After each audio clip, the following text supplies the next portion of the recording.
توفيق لنا وافجيو runtii maanta farxad weyn bay noo tahay safri waa ku mahadsantahay inaan ugu soo dhaweysay jaamacadda Jariban aad bay farxad noogu tahay maanta maamulkii iyo booliskii iyo maxaa la yiraahdaa jaamacadda madaxda ugu sareysay iyo hawladeennadii iyo riiga madaxda waday iyo dhammaan halka maanta inaan ku kulansannahay waxaan qiyaasayaa maanta taariikhdu inay tahay 28kii bishii 7 2021 maalin taariikhi way xaqiiqatan waxa weeye maalin kasta waxa imaanaya wax horumar ah oo deegaanka ka socda jaamacadda timid kolleejiya yimid dekad baa timid waxa weeye hadda riig baa maanta jaamacadda la keenay horumarkaas socda waxa Ilaahay subhanahu wa ta'ala baa ku mahadsan intii ka soo shaqeysana Ilaahay ma ka gaarto yahay Dr. Sayid haddana waxaan u dhiibaynaa maamulku waa noo dambeynhayaa oo noo soo xirayaan taliyaha iyo gudoomiyaha waxaan u dhiibaynaa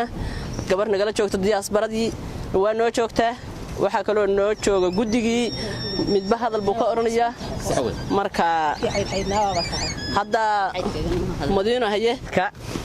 salaanta islaamkan ku salaamaya assalaamu alaykum waraxmatullaahi wabarakaatu khiyaarta iyo madaxda iyo martida dhamaantood waa salaamaya salaan kadib waxaan soo dhaweynaynaa maanta ceelka noo yimid ceel biyoodka noo yimid oo jaamacadda ku magacaaban degmado dhan ka faa'iideysanayso waa ku mahadsan yihiin dadkii noo keenay iyo dadkii ka soo shaqeeyay dhamaantood waxa uu sayid madaxda u yahay oo ay ka soo shaqeysay qofta la yiraahdo ubax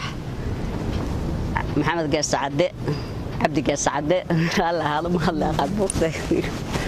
marka soo dhaweyn baan nooyay mahad celin weeya warkayagu maanta waqti waa ciriiri maashuna waa kulayl qorraxbaan taaganahay aad iyo aad baan hay'ad u soo dhaweynaynaa dhamaantood dadkii hawlahan ka soo shaqeeyay oo aan ka mid ka ahayn oo maxay tahay dad badan naga maqan yahay oo na fiirsan doono ama na dhageysan doono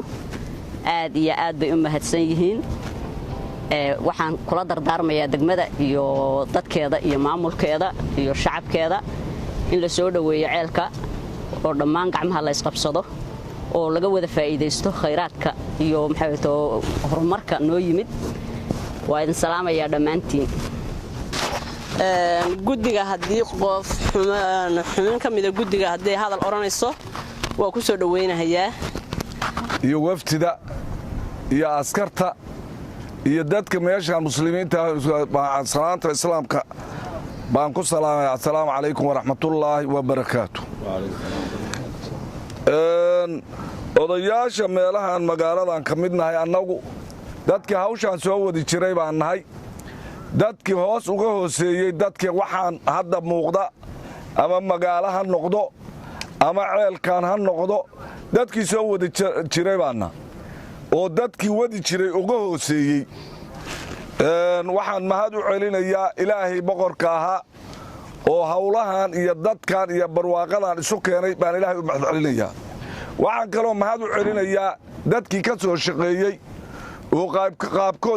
qaybinala joogto qaybina naga maqan tahay hadday maqan tahay iyo hadday joogto waa u mahad celinayaa waxaan kaloo u mahad celinayaa madaxdii degmada oo nala joogta ama booliis ha ahaadeen ama gudoomiyihii degmada ha ahaadeen ama madaxdii degmada kulligood weeye waa u mahad celinayaa maamulkan u mahad celinayaa waxaan kaloo u mahad celinayaa gudigii jaamacadda oo halkan jooga oo culimo iyo caamo iskugu jira waa u mahad celinayaa ceelkan hawlihiisu waa ceel barakaysan ilaahay baa barakeeyey dad iyo duunyo iyo magaalo in laga cabbaa la rabaa waxaan ka rajaynaynaa ilaahay inuu biyo badan oo qabow ilaahay ka keeno oo dadkoo dhan ka faa'iidaysto waxaan kaloo ilaahay ka baryaynaa kuwa qodahaya wax dhib yar Allah inuu uga dhigo ilaahay inuu wax dhib yar uga dhigo oo ayan ku dhibtoon oo ayan caashiin meesha hadii lagu dhibmuto oo dhib badan ka timaado waa la caasiyaa meel ay caasiyaan war sidaa malaynmay waa dhawaa baa ilaahay ka baryaynaa ilaahay idankiis iyagana Allah u dhib yareeyo annagana faa'iidadeeda Allah na siiyo intaasaan anigu ku soo dhaweynayaa assalaamu alaykum waraxmatullaahi wabarakaatu gudigii intaas loo deynaya waan u malaynayaa taliyahan ku hormarinaya haddana waxaan u dhiibaynaa taliyaha saldhigga سيدنا محمد وعلى آله وصحبه وسلم إلهي قام ماشى سوكا يا كياني أنه حي وصعانينا أبورك يجو هرا لها نولش يدنا عليه فما هذا السكالاسان كعبصنا نبي محدنا وصلي هرت مركو ورئيسه وعن سلام يا مركو ورئيسه وسيرك هرا قرشينتا أهنا leadership ka deegaankan aan hadda joogno laguma tilmaami karo xibin gaar ah laguma tilmaami karo boorka laguma tilmaami karo ma lagu tilmaami karo company-ga wado laguma tilmaami karo waxa lagu tilmaami karaa leadership ka lagu tilmaami karaa guud ahaan deegaanka ba lagu tilmaami karaa waa nin dadaal badan weeye oo wax badan dalka u qabtay weeye qofkuna mudnaanta uu leeyahay in la siiyo fiican waxaan salaamayaa gudoomiyaha degmada gudoomiyaha ku-xigeenka wasaaradda haweenka wakiilka u jooga degmada Jariiban gudiga jaamacadda oo gudoomiyaha gudiga haweenka uu ka mid yahay odayaasha dhaqanka bahda saxaafadda maamulka deegaanka ciidanka booliiska dhammaan waxaan ku salaamayaa salaanta islaamka assalaamu calaykum waraxmatullaahi wabarakaatuh salaanka dib maanta taariikhdu ay tahay 28 bishii 7 2021 waxaan halka laga daafuray riig muhiimadiisu ay qaali tahay jaamacadda University Jariiban ku saabsan dan guud ah riigaas baa halkan looga daafurayaa isagaan goobjoog u nahay markhaati ka noqonaynaa waxaan marka ku soo dhaweynayaa dadweynaha deegaanka oo dhan ama Puntland waxaan ku soo dhaweynayaa inay ka faa'iideystaan oo ay ka faa'iideystaan wax qabadkiisa ka faa'iideystaan ilaaliyaana nabadgelyadiisa ku taxadaraan ilaaliyaan oo aad u ilaashadaan waa mustaqbalkoodii weeye mustaqbalka ilmahooda weeye inay ka faa'iideystaan baan ku soo dhaweynayaa ay ku dadaalaan waxaan salaamayaa oo salaan gaarsiinayaa maamulka Puntland oo ugu horeeya madaxweynuhu mas'uuliyadiisa oo dhammaan teatal kasta ay leedahay waa salaamaya waxaana mudnaanta bay leeyihiin mudnaanta ugu weyn bay leeyihiin dadka ogolaaday oo baritaaray oo daba jooga oo ilaalinaya weeye ayagana waa salaamaya intaas iyaan uga baxayaa waxaan leeyahay waraanu ka faa'iideysano khayraadka ilaahayna siiyay oo wanaagsan aanu ka faa'iideysano assalaamu calaykum waraxmatullaahi wabarakaatuh hadsan yahay taliya taraafiko haddana waxaan ku soo dhaweynaynaa gudoomiye ku-xigeenka degmada mursal cabdille alxamdulilah rabbil caalamiin assalaamu calaykum waraxmatullaah waxaan salaamayaa salaanta u gudbinayaa dhammaan inta meesha taagan qof kasta teetalka iyo maskabka uu leeyahay meesha uu ku taagan yahay ku salaamayaa rag iyo dumar inta shaqada wada inta meel fog joogto oo dhageysan doonto kilibka yaga kan ama na garanaysa ama hadeertay na garan dhamaantood waxaan u gudbinayaa salaan sharaf xambaarsan inta markaan salaanta kaga gudbo warkii waa la yiri kalmad yar oo gaaban baa oranaya waxaan u mahad celinaynaa ilaahay baa mahad leh waxa loo mahad celiyay isaga mudan laakiin waxaanu si gaar ah si gooniba ugu magac mahad celinaynaa ciddii ka soo shaqaysay jaamacadda Jariiban ilaa kow la soo bilaabay hindiskeeda lahayd maantana ugu dambeyntii riigan sababta ay leedahay uu ku yimid haddana rabta inay sii wado baahida jaamacadda waxaan leenahay waa mahadsantihiin waa idin soo dhaweynaynaa waa idin hambalyeynaa insha Allah taala waana idin xusi doonaa taariikhdan idin xusi doonta ama meel dhow jooga ama meel fog jooga ama nala jooga hadda run ahaantii waxaan mar walba anigu jeclahay inaan taabto jaamacaddan markaan imaado gabdhaha reer Jiriiban ama gudaha jooga ama dibadda jooga waxaan jeclahay inaan xuso kuna ammaano sharafta ay leeyihiin iyo mudnaanta ay leeyihiin waxaan leenahay idinma ilaawi doono insha Allah tacaala taariikhda ay xusi doonta Dr. Sayid waxa ka sheekeeyay taliyaha intaasaan la qabnaa insha Allah tacaala haddii alla idmo inta markaan ugu uga gudbo mahad celinta iyo amaanta uga gudbo waxaan leeyahay ceelkan waxa ka duceeyay nabadoonka intaasaan la qabnaa iyadana qolada qodaysa oo noo timid insha Allah ool baan u sheegay anigu waxaan ku yiri cidii anaga reer Jiriiban biyo noo wada hadii rabaan gaariha saaraadeen iyagaan ugu baahi badannahay oo si gaar ah u soo dhaweynaa reer Jiriiban hadaan nahay waxaan u baahannahay ceel badan degmada Jiriiban waxa ka jira oon horaan u sheegnay haddaan sheegaynaa kriteeriyada ku jiraan ilaa heer Puntland ilaa heer gobol insha Allah kana waa laga faa'iideysan doonaa taasna intaasaan leeyahay waxaan kaloo taabanayaa reer Jiriiban horumarka inay ka faa'iideystaan bay rabaan waana isku raacsan yihiin inta yaroo ku jirtana waxaan leeyahay ilaahay ka saaro annaguna waxaan insha Allah tacaala ku tadaali doonaa wixii horumar ah oo reer Jiriibana inaanu hormuud u noqono in la soo dhaweeyo oo lagu dadaalo meel walba nasiib bay yeelataa Jiriiban waxay yeelatay nasiibka yeelatayna ilaahay baa u gartay dadkooduna way ku tabceen annaguna diyaar baan u nahay inaan ku soo dhaweyno insha Allah tacaala waxaan ka qaban karnaa ka qabanno hadda sida ceelkaan oo kale waa ogtiin ciish halkaas jirta xoolaha ka yimaada meesha ayna ku aadan intaas maraan waxa loo baahan yahay inay uga faa'iideeyaan dadka reer Jiriiban xoolaha inay ka cabaan ceelkaas booska ay ka cabi lahaayeen helaan wadada u mari lahaayeen helaan ka faa'iideystaan magaalada inta leego Jiriiban biyo gelin kuma jirto baabuur baa la dhaansadaa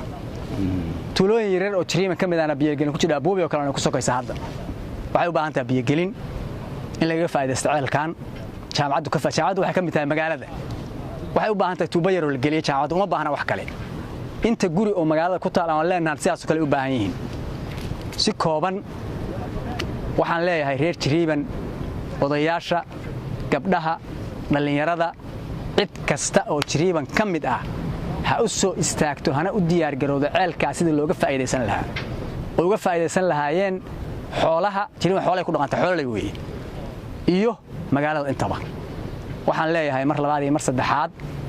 waa mahadsantihiin mudanayaal iyo marwooyin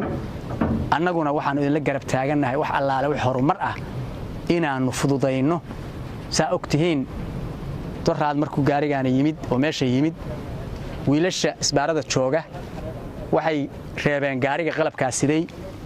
waxay ii sheegeen inay ka rabaan wax yar oo fii ah oo isbaarada lagu qaado waxaan amar ku siiyay ma taaban ka dhan waa noqon doonaa wuxuu mari doonaa wadada in badan wuxuu adeegi doonaa riigaas insha Allah tacaala annaguna waxaan rabnaa inaanu u sameeyno service badan inaan u sameeyno hatta waxay u baahan inaan qabanaa rabnaa waxaan leeyahay iyadana taliyihii waa joogaa booliisku waa joogaa degmadii waa joogtaa wax walba oo horumar oo degmada u socda waxaan rabnaa inaan fududeyno si sharciyan ay ku yimaadaan degmada ku soo galaan booliisku shaqo leeyahay shaqadiisa kama hortaagnin baaritaankooda iyo nidaamkooda iyo sharciga degmadu leedahay u degsan ma aha inaan hortaaganahay laakiin inaan fududeyno cid allaala cidii horumar degmada u socota baanu diyaar u nahay reer Jiriiban marba waxa isniri reerkii laba qol degan qol ha baneey ha u baneey martida iyo dadka inoo imaanaya horumarka u baneey runtii waa isweydiin haddana halkaas inaga joogtaa insha Allah tacaala waxaan ku soo dhaweyn doonaa cidii mudan oo aniga iga dambaysa iyada oran doonta intaasaan ku soo gaabinayaa assalaamu calaykum waraxmatullahi aad ayuu u mahadsan yahay gudoomiye ku-xigeenka degmada Jiriiban Mursal Cabdillah Khalaf haddana waxaan ku soo dhaweynayaa mar labaad waxaan ku soo dhaweynayaa Dr. Sayid بسم الله الرحمن الرحيم الحمد لله رب العالمين والصلاة والسلام على رسول الله صلى الله عليه وسلم مرحبا السلام عليكم ورحمة الله تعالى وبركاته أنا مرحبا كسول لابطي كنت أد موجة مهد علينيا سيد الله هاللي يقفل بسوقه لين هاي هرمركها أد موجة مهد علينيا كلمة قدام بيا هذا قدام يكون عيان كمرسل وكذا واتشي in laga faa'iidaysto ceelka arrin sax weeye waxa haddaan laga faa'iidaysan oo noqdo wax meel iska taagan oo intii $200,000 kharash la geliyay meel iska dalooliyo ama laga faa'iidaysan waxba tari maayo waxaan rabnaa inaan u sheegno horta marka hore waxaan macdi celinayaa hay'adda lacagtan bixisay waxa weeye waa Cumaan Charity baa bixisay Cumaan Charity marka loo duceeyay Cumaan Charity baa bixisay lacagtan ma garan ka dhaay waa iska badanta adduunku marka khayr Allah siiyo Cumaan Charity iyo dadka soo shaqeeyay oo ugu horeeyay gudoomiyaha Cumaan Charity la yiraahdo Maxamed Janeer Maxamed hadda Mareykan jira waxa weeye ducada Cumaan Charity ka bacdi arintii gudoomiyuhu uu sheegay gudoomiyaha xogeenka Mursal runtii waa arin mudan inaynu xusno waxaan rabnaa anagu maadaama hawladeennada aan Nairobi iyo arrimaha kan inaan dhisno waastooyin xooluhu ka cabaan baan rabnaa inaan dhisno waasta kastana tuubo baan geenaynaa oo biyaha ku sii daysa ilaahay idmo waxaan dhisaynaa haanti weynayd oo biyaha inta lagu shubo xoolo 24 saac ka cabahayaan iyo magaalada cid walba waxa la rabaa marka dadka dhulka leh inay baneeyaan wadooyin baa halkan laga sameeynaya in shacabka laga qodo wadooyin baa loo sameeynaya dawladda hadda waa nala joogtaa waxaan ku faraxsanahay waliba taliyihii jooga booliska gudoomiyaha xogeenka ay joogaan waxa weeye dhulka Ilaahay subhanahu wa ta'ala wuxuu u goglay in laga faa'iideysto uma sameyn in qof iska xayirto waxa la rabaa marka ceelka meeshii laga dalooliyo wadooyinka ku imaanaya bari iyo galbeed iyo waqooyi meeshii loo baahdo wadooyinka yimaadaan 2-3 wado xoolo weyn halka uga soo aroori karaan waxaan laga faa'iideysan la rabaa marka waxaan codsanaynaa in wadooyinka la baneeyo dawladdu inta soo qaata cagaf meeshii ku aadan oo waxa weeye community-ga waxaan rabnaa in cagafyo shaal ku shubaan oo lacagta anaga qaadaan lacagta shidaal lagu shubayo cid walba laga qaado hilid walba guriga halkaas jooga ninka ari wata neef laga qaado waxa weeye iyo wixii kale oo bixin karaba in wadooyin la sameeyo haddii kale wuxuu noqonayaa oo waxa dhagax nagu wareegsanin walba dhagax buu sheeganaya si looga faa'iideysanayaa lagama faa'iideysan karo marka waxa la rabaa koow in dawladdu amar ku bixiso ay tiraahdo intaasoo wado baan bixinaynaa go'aanka iyo amarka dawladdaas kale fulintana dawladdaas kale waxa la rabaa dadku marka horumarka waa hoggaansan yihiin laakiin waxa la rabaa dadkii sheegi lahaa isla markaasna fulin lahaa waxaan ku faraxsanahay dad dhalinyaro ah oo aqoon-yahanaa inay maamulka degmada Jariiman hogaaminayaan waa dadka ugu awoodda badan maamulka maanta halkan nala jooga waa dawladda waa dadka ugu awoodda badan Soomaaliya maanta waa degmada ugu awoodda badneed baad maamulayaan dadka 300 milyan lagu dhisay maamulayaan idinka degmada hoos tagtaa waxa weeye marka waxa la rabaa marka awooddaas waxa Ilaahay idin siiyay ummadda uga faa'iideysaan ninka ariyus halka ku baqtiyahay kan dhagax halka dhigtay in cadaaladda u sameeyaan labadooda kan dhagax dhigtay in cadaaladda helo kan ariga watan cadaaladda helo si maaragtay u timaado cadaaladii kan cadaaladda ariga waxa la rabaa inuu biyaha soo gaaro la rabaa kan dhagax dhigtay waxa la rabaa inuu baneeyo meel arigaas soo maray geela soo maray arintaasi marka waxa weeye waa arin muhiim ah fursad weyn weeye gudoomiye Mursal wuxuu sheegay dhinacan kuma baraagsaneenba dhinacan inaas wax ceela lahayn dhinacaas jirta marka dhinacaas xoolihii ka soo arooray malaha biyo heleen laakiin halkan xaq uma gudbi karaan oo marka waxa la rabaa meesha xoolo ku baqtiyaan sida la sheegay waxa la rabaa marka halkan inay ka helaan maxaa la yiraahdaa madda ay soo maraan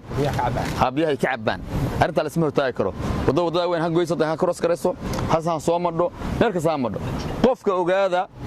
hadhow Tombaland baa magaalada imaanaya oo hadda waa garacad Tombaland laga sameeyay garacad Tombaland waxa iska la degmada Jariiman garacad waxa uu sagtaa Jariiman waxa weeye Tombaland wuxuu imaanayaa garacad wuxuu imaanayaa soo degmada Jariiman Tombaland baa lagu sameeyay Tombaland inta soo gaarin inta ka horeysa ninkii wadda u sameeyay waxa laga yaabaa in Tombaland Ilaahay ugu aadsho dhulkan aad arkaysaan hadhow waxa wada maray wadaan asxaan lagu sameeyay saa u jaraysa hada marka Ilaahay dartu u bixi waxa tiraahdaa waxaan rabaa xoolaha inay ku soo arooraan sadaqa ku noqonaysa shaariya mujaddan marka runtii arintaasan rabay inaan ku noqdo aad iyo aad baan u mahadsantihiin waxaan hadda ku soo dhaweynayaa insha Allah taala gudoomiyaha degmada Jariiman Ali Saciid Assalamu alaykum wa rahmatullahi wa barakaatuh runtii maanta farxad weyn ayay u tahay bulshada reer Jariiman dunidu marna horumar bay u socotaa marna dibidhac wadamadu degmada Jariiban sanadahan horumarkii wadadiisa ay qaaday in aan ka faa'iideysano horumarkaasna waa u baahanahay qaabkii aan uga faa'iideysan lahayna in maamulka iyo dadweynuhu ay iska kaashadaan ayaa muhiim ah waxaan rabaa inaan salaamo dhammaan inta hawshan soo qaban qaabisay oo ay ugu horeeyaan gabdhaha reer Jariiban ee jaamacadan aysan la'aantood maanta aan isugu yimaadeen waqti badan iyo waayo badanna u soo qaatay oo aan in badan xoogaal u ahay waxaan ka qayb galay hadda ka hor Minneapolis wasiirka waxbarashada oo jaaliyadda deegaanka la kulmiyay gabdha Sodomeeya iyo afar nin baa meesha isugu yimid macnaha gabdhaha waxaad arkaysaan hormuudkii jaamacadan u ahaayeen markastoo jaamacadda la xuso in gabdhaha iyo meesha ka soo bilaa maanta meel fiican bay maraysaa oo qof walba la jaan qaadi karo laakiin maalintii fikirka iyo ra'yiga iyo taladu aysan macquulka ahayn ayay waxay aamineen inay macquul ka dhigi karaan ilaahayna waa u rumeeyay aad iyo aad bay u mahadsan yihiin dadkii hawshan ka soo shaqeeyay runtii oo maanta uu naga joogo Dr. Sayid aad baan ugu mahadcelinaynaa runtii degmada Jariiban fingerprintiga ama faraha Sayid waxa laga helayaa meel kasta oo ka mid ah hadday ciidan tahay hadday nabadoono tahay hadday dekad tahay hadday ganacsi tahay hadday tahay arrimaha bulshada hadday tahay dadka masaakiinta loo adeego ilaahay waxaan ugu baryaynaa cimrigiisa Allah inuu dheereeyo ilaahayna wanaaga badan oo qabanayo asaga iyo awlaadiisa ku anfaca dunya aakhiraba dhammaan inta hawshan ka qayb qaadatay mahad baan u celinaynaa in naga maqan in nala joogto oo ay ka mid yihiin ubax maxamed geesacade iyo odageeda maxamed oo runtii ah dadka riigan maanta in la qodo iyo inuu yimaado deegaanka kaalinta weyn ka qaatay magacoodaana soo gaaray waxaa laga yaabaa inaana shakhsi ahaan aan isku arag laakiin meeshii ay joogaan ayaa magacoodu milyan uu gaaray ceelkaa markii la qodana intii qayb ka qaadatay waa waxa ugu wanaagsan oo qofku dunida uga tago sadaqa tijaariya weeye marka ilaahay ku anfaco dhammaan lama tirin karo intii ka soo qayb qaadatay waxaan rabaa inaan la hadlo baaqna u diro dadweynaha degmada Jariiban oo ay ugu horeeyaan boorka iyo maamulka jaamacadda ceelka in la qodaa waa wax fariisin badan waa la soo qaaday waa lagu soo hawday laakiin waxa la rabaa maamulka jaamacaddu in ay qiimeeyaan oo ay baahida dhulka ay u baahan yihiin injineer u geeyaan oo ay ceelka iyo waastooyinkiisa inta aan loo jirsan karin iyo wadooyinka u baahan yahay in maamulku baleenkaas uu qayb ka mid ah uu la yimaado uu la wadaago inuu maamulka la wadaago dadka hawlwadeennada maamulkii ayaguna inay wada fariisiyaan kadibna dadweynaha in la wacyi geliyo oo loo bandhigo dadweynahana waxaan kula dardaarmayaa inuu u jeedinayaa baaqaas oo qayb ka mida ay noqonayso ama noqoto amar waayo dawladda baaqeedu wuxuu noqdaa amar dhulka waxaa ka mas'uul ah oo dhul kale dawladda awaamiirta dhulka lagu cabirto waa awaamiir qaynuun ah maaha mid aan ugu dejiyey sayid dejiyey qofka cabirta dejiyey qofku dhulku intuu cabiran karo inta inuu nooleeyo ay tahay arrimaha bulshada arrimaha hantida danta guud adduunka oo dhan xeer buu ka leeyahay waxaan marka ugu baaqayaa shacabka dhulkaas hadda qof aanu naqaan meeshu ku dhici doono ma naqaan waasadu meeshay noqon doonto ma naqaan jidoodku meeshay mari doonaan aqoon ma lihi qof kasta oo reer Jariiban ah oo uu ku soo aado danta riiga u baahan yahay in bulshada looga faa'iideeyo xoolaha looga faa'iideeyo waxa loo faa'iideeyo waa naftooda waxaan baaq ugu diraynaa inay ka shaqeeyaan inay qaataan inay tala ahaan u qaataan inay sadaqa u niyeystaan in ay soo dhoweeyaan sida walaalaheenna qaar aan meeshan aysan ku noolayn qaar aysan aqoon ay horumarinta bulshada ugu dadaaleen ayaguna inay u qaataan maamulka annaga haddaan nahay maamulkii waxaa naga go'an inaan habeen iyo maalinba dadka u adeegno qof kasta oo saxan qof kasta oo waddada saxda kaasaa annagu aan isku waddannahay aan taageeraynaa